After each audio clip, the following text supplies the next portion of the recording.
This is PK along with Dr. Nathan Unruh. Today, we want to talk about team and collaboration. And tell me the story again of what you were just mentioning. You showed me a video, and we've seen a lot of flooding in the news recently, and you saw something that really struck you. Yeah, if you look at the story of in the hurricane, this colony of ants. These are fire ants. Fire too, ants. right? Yeah, fire ants.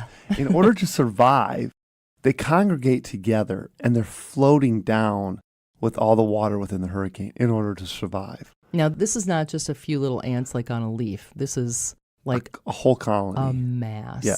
Like thousands and Yes. thousands. Yeah, the kind of picture that you're going, what? Yeah, nasty. Ew. I don't like it. Okay. But then as you look at it, it's amazing as it relates to teamwork.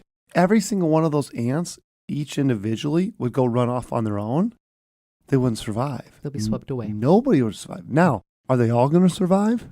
No, they're not. But because of their congregation, most of them will. Now, there'll be a few that don't. The ants that chose to be the ones on the bottom. That's right. As they float down, they'll be in the sacrificing debris. for Absolutely. the greater amount of the ants. Absolutely. For the team. Yeah, and I think it's just, for me, that's why I want to talk about it, is that one of our values at SIDECAR is the ant colony because of what it represents.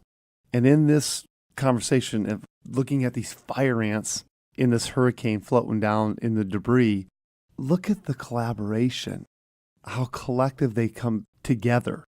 And the reason I love an ant is that, again, Solomon talks about it in Proverbs. Right. And compares the ant to the sluggard.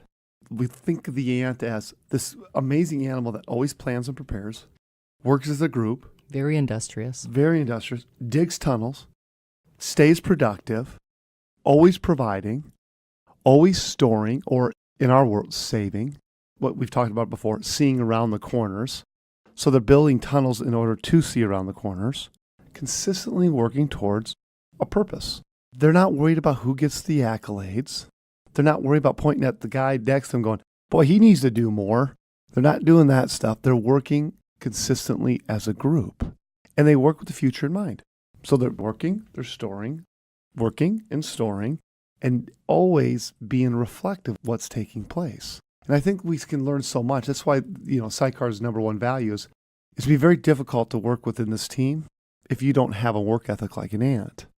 Again, as you look in nature right now, and this group of fire ants floating down during the hurricane, it's just a great representation. Because how many times when things go wrong in our own lives, do we want to point fingers, blame, and run? It's easier that way.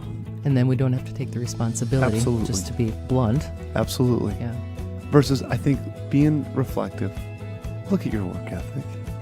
Look at the way that you collaborate as a team. We can learn a lot from the ant.